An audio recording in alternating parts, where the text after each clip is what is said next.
അജ്മീർ പല കാലങ്ങളിൽ ഭരിച്ച, ഇപ്പോൾ പൃഥ്വിരാജ് ചൗഹാൻ്റെ കാലത്താവട്ടെ, അതിനുശേഷം ഷഹാബുദ്ദീൻ മുഹമ്മദ് ഗോറി ഇൻവൈഡ് ചെയ്ത് പൃഥ്വിരാജ് ചൗഹാനെ തോൽപ്പിക്കുന്നു, അദ്ദേഹത്തിൻ്റെ കീഴിലാവുന്നു. പിന്നീട് മുഗൾ രാജാക്കന്മാരിലേക്ക് ഈ ഭരണം വരുന്നു.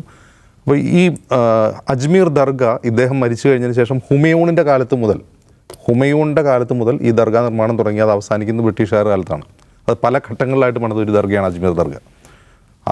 ഈ പുസ്തകത്തിൽ തന്നെ ഇദ്ദേഹം തന്നെ ചൂണ്ടിക്കാട്ടുന്നുണ്ട്, ഈ ദർഗയുടെ ബഹുഭൂരിഭാഗവും പണിത് അജ്മീറിൽ ഹിന്ദുക്കളാണെന്നാണ്. അവരാണത് പണി കഴിപ്പിച്ചത്, ഹിന്ദു രാജാക്കന്മാരും ഒക്കെയാണത് പണി കഴിപ്പിച്ചത്. അതിൻ്റെ കാരണം എന്ന് വെച്ചാൽ നമ്മളത് മനസ്സിലാക്കണേ, ആരുടെ ടോംബാണത്, ആരുടെ ദർഗയാണ്. ഈ ഖാജ ഗരീബ് നവാസ് എന്നറിയപ്പെടുന്ന മൊയ്നുദ്ദീൻ ചിസ്തി. ഗരീബ് നവാസ് എന്ന് വെച്ചാൽ ഹിന്ദിയിൽ ദരിദ്രർ എന്നാണ്. ദരിദ്രരുടെ ആശ്രയമാണ് അദ്ദേഹം. അദ്ദേഹം ഒരു സൂഫി വര്യനാണ്. ചിസ്തി തരീക്കത്ത്, സൂഫി ധാരയിലെ ചിസ്തി തരീക്കത്തിൻ്റെ വക്താവാണ് അദ്ദേഹം. ഇന്ത്യയിൽ എങ്ങനെയാണ് ഇസ്ലാം മതം പ്രചരിച്ചതെന്ന് നോക്കിക്കഴിഞ്ഞാൽ ഈ ചിസ്തി തരീക്കത്തിന് അതിലൊരു നിർണായക പങ്കുണ്ട്. പൊതുവെ ഇസ്ലാമിനെ പറ്റി ഇസ്ലാമിൻ്റെ വിമർശകർ ചൂണ്ടിക്കാട്ടുന്ന ഒരു കാര്യം അത് ആയുധം കൊണ്ട് പ്രചരിച്ചൊരു മതമാണെന്നാണ്. പക്ഷേ ഇന്ത്യൻ ഉപഭൂഖണ്ഡത്തിൽ അത് അങ്ങനെയല്ല. അത് പ്രചരിച്ചത് രാജാക്കന്മാരിലൂടെയല്ല, പകരം ഈ സൂഫി വര്യന്മാരിലൂടെയാണ്. എന്തുകൊണ്ടാണ് ഈ മൊയ്നുദ്ദീൻ ചിസ്തിയെ ഈ ഗരീബ് നവാസ് എന്ന് വിളിക്കുന്നതെന്ന് ചോദിച്ചാൽ, അദ്ദേഹം പോയിട്ട് ഈ മനുഷ്യന്മാരുടെ മുമ്പിൽ പോയിട്ട്, വിശക്കുന്ന മനുഷ്യന് മുമ്പിൽ പോയിട്ട് മതം കുത്തിക്കയറ്റുമായിരുന്നില്ല അദ്ദേഹം ചെയ്തത്. വിശക്കുന്നവൻ്റെ വായിൽ മതം കുത്തിക്കയറ്റുമല്ല ചെയ്തത്, അദ്ദേഹം ഭക്ഷണം കൊടുക്കുകയാണ് ചെയ്തത്. അതുകൊണ്ടാണ് ഇദ്ദേഹത്തെ ദിവ്യൻ എന്ന് വിളിക്കുന്നത്. ചിലപ്പോൾ അദ്ദേഹം ആകാശത്ത് കൈ ഉയർത്തിയൊക്കെ ഭക്ഷണം എടുത്തു കൊടുക്കും വിശക്കുന്നവന്. അപ്പോൾ ഇവരെ ദിവ്യനായിട്ട് ആളുകൾ കാണും. അങ്ങനെയാണ് അദ്ദേഹത്തിന് അനുയായികളുണ്ടായത്. പിന്നെ ഈ ഉത്തരേന്ത്യയിലെ ദിവ്യന്മാർ, അതിപ്പോൾ ഈ സൂഫി ദിവ്യന്മാരായാലും ഹിന്ദു സെയിൻസ് ആയാലും അവർക്ക് ജാതി മതഭേദമന്യേ അനുയായികളുണ്ട്. അപ്പോൾ അതിന് ഏറ്റവും നല്ലൊരു ഉദാഹരണമാണ് ഷിർദി സായിബാബ. ഷിർദി എന്ന് പറഞ്ഞ സ്ഥലം ഈ മഹാരാഷ്ട്രയിൽ സ്ഥലമാണ്. അദ്ദേഹം സംസാരിക്കില്ലായിരുന്നു, ഒരു മൗനി ബാബയായിരുന്നു. അദ്ദേഹം ആരോടും സംസാരിക്കില്ല. അദ്ദേഹം മുസ്ലിമാണെന്ന് വരെ ആരോപണം. അത് മുസ്ലിങ്ങൾ അദ്ദേഹം മുസ്ലിമാണെന്നും ഹിന്ദുക്കൾ ഹിന്ദുവാണെന്നും ക്രിസ്ത്യാനിയാണെന്ന് പോലും പറയുന്നുണ്ട് ചിലർ. അദ്ദേഹം ക്രിസ്ത്യാനിയായിരുന്നു പറയുന്നവരുണ്ട്. സായി എന്ന് തിരിച്ചിട്ടാൽ ഈസ എന്നൊക്കെ വാദിക്കുന്ന ആൾക്കാർ ഉത്തരേന്ത്യയിലുണ്ട്. അപ്പോൾ അദ്ദേഹം ആരോടും സംസാരിക്കില്ല. അദ്ദേഹം ഇങ്ങനെ കാണിക്കും. ഇങ്ങനെ കാണിക്കുക എന്ന് പറഞ്ഞാൽ സബ് ഏക് ഹേ എന്നാണ് അതിൻ്റെ അർത്ഥം, എല്ലാം ഒന്നാണ്.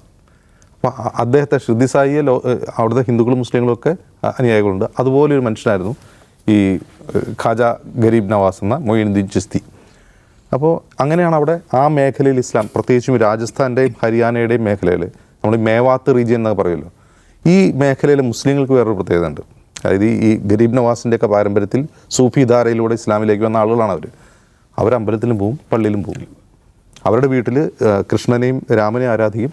വെള്ളിയാഴ്ച അവർ പള്ളിയിൽ പോയി പ്രാർത്ഥിക്കുകയും ചെയ്യും. ഇങ്ങനത്തെ മനുഷ്യന്മാരുള്ള സ്ഥലമാണ്. അവിടുത്തെ ഹിന്ദുക്കളുടെ പ്രത്യേകത എന്താണ്? അവർ അമ്പലത്തിൽ പോകുന്ന പോലെ തന്നെ ദർഗയിലും പോകും. അപ്പോൾ ഇത് ഒരു ഇന്ത്യയുടെ ഒരു യൂണിക്കായിട്ടുള്ളൊരു മതപാരമ്പര്യമാണ്. ഇന്ത്യയുടെ പ്രത്യേകിച്ചും ഈ രാജസ്ഥാൻ്റെയും ഹരിയാന മേഖലയിലെ യൂണിക്കായിട്ടുള്ളൊരു മതപാരമ്പര്യമാണ്. അപ്പോൾ ഇത്രയും ഡിസ്പ്യൂട്ടുകൾ ഉണ്ടായി. ഇപ്പോൾ നമ്മൾ ബാബരി മസ്ജിദിൽ പ്രശ്നമുണ്ടായി, ഗ്യാൻവാപ്പിയിൽ പ്രശ്നമുണ്ടായി, ക്ലെയിം ഉന്നയിച്ചു, കാശി, മധുര, അങ്ങനെ കുറേയധികം പേരുകൾ പറഞ്ഞു. ഈ അജ്മീർ ദർഗ ഈ ലിസ്റ്റിലില്ല. ഒരിക്കലും RSSൻ്റെയോ VHPയുടെയോ കാശി, മധുര, ബാക്കി ഹേ എന്ന് പറയുന്ന 3000 പള്ളികളുടെ ലിസ്റ്റിൽ ഒരിക്കലും ഈ അജ്മീർ ദർഗ ഉണ്ടായിരുന്നില്ല. പക്ഷേ എന്തുകൊണ്ടാണ് ഈ അജ്മീർ ദർഗയെ സംഘപരിവാർ ലക്ഷ്യം വയ്ക്കുന്നതെന്ന് ചോദിച്ചാൽ, 2007 ഈ അജ്മീർ ദർഗയിൽ ഒരു സ്ഫോടനം ഉണ്ടായി. അതായത് ഒരു റമദാൻ മാസത്തിൻ്റെ സമയമാണ്. ആളുകൾ നോമ്പ് തുറക്കുന്ന സമയത്ത് ഒരു ബോംബ് പൊട്ടി, ഒരു 3 പേർ മരിക്കുകയും 15 പേർക്ക് പരിക്കേൽക്കുകയും ചെയ്തു. അപ്പോൾ ആ സമയം എന്ന് പറഞ്ഞാൽ, ഈ 2007 എന്ന് പറഞ്ഞാൽ 2001 മുതൽ ഇങ്ങനെ തുടർച്ചയായിട്ട് രാജ്യത്ത് പല ആരാധനാലയങ്ങളിലും പള്ളികളിലും സ്കൂളുകളിലും ബസ്സുകളിലും ട്രെയിനുകളിലൊക്കെ ബോംബ് പൊട്ടിക്കൊണ്ടേയിരിക്കുന്ന സമയമാണ്. പക്ഷെ അജ്മീറിൽ ബോംബ് പൊട്ടിക്കഴിഞ്ഞപ്പോൾ ആളുകൾ സംശയം, എന്തിനാണ് അവിടെയൊക്കെ പൊട്ടിക്കുന്നത്? കാരണം ആർക്കും ഒരു ഉപദ്രവം ഇല്ലാത്ത, ഒരു തരത്തിലും നമ്മൾ ഫണ്ടമെൻ്റലിസം എന്നൊക്കെ പറയുന്ന മതങ്ങളുടെ ഫണ്ടമെൻ്റലിസത്തിന് ഒരു തരത്തിലും വഴങ്ങാത്തൊരു ഇടമാണ് അജ്മീർ. കാരണം അത് ഒരു തരത്തിലും ഏതെങ്കിലും പ്രത്യേക രീതിയിലുള്ള പൂജാവിധികളെയോ പ്രത്യേക രീതിയിലുള്ള ആരാധനാക്രമങ്ങളെയോ പിന്തുടരുന്നതല്ല. അത്രമാത്രം ലിബറലായിട്ടുള്ള, എല്ലാ മനുഷ്യർക്കും ആക്സസിബിൾ ആയിട്ടുള്ള, എല്ലാവരെയും അക്സെപ്റ്റ് ചെയ്യുന്നൊരു ആരാധനാലയമാണ് അജ്മീർ ദർഗ എന്ന് പറയുന്നത്. അപ്പോൾ അവിടെ കൊണ്ട് ബോംബ് പൊട്ടിക്കുന്ന ആരായിരിക്കും? അപ്പോൾ അന്ന് ആളുകൾ മാധ്യമങ്ങളിൽ വാർത്ത എഴുതിയത് ഇത് സലഫി വഹാബി ധാരയിൽപ്പെട്ട ആരെങ്കിലും ആയിരിക്കും എന്നാണ് പറഞ്ഞത്. അതായത് മുസ്ലിം ഫണ്ടമെൻ്റലിസ്റ്റ് ആണല്ലോ, അത് പെട്ടെന്ന് ആ ജഡ്ജ്മെൻറ്റിലെത്തും.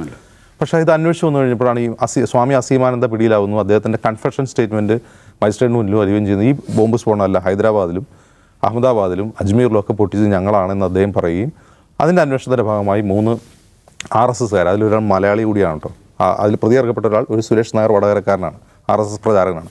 3 RSS പ്രചാരകരെ അറസ്റ്റ് ചെയ്തു. 2018 അവരെ ജീവപര്യന്തം തടവിന് വിധിച്ചു.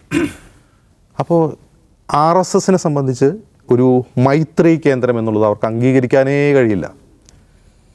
അതിപ്പോൾ ശബരിമലയായാലും ശരി, അത് അജ്മീർ ദർഗയായാലും ശരി, RSSനെ സംബന്ധിച്ച് മനുഷ്യന്മാർ ഒരുമിച്ച് കൂടുന്ന, ജാതി മത ഭേദഭാവങ്ങളില്ലാതെ മനുഷ്യന്മാർ ഒരുമിച്ച് കൂടുന്ന ഒരു സ്ഥലം എന്നുള്ളത് RSSന് ചിന്തിക്കാനേ കഴിയില്ല എന്നതിന് ഉദാഹരണമാണ് അജ്മീർ ദർഗയിൽ കൊണ്ട് ബോംബ് വെച്ചത്.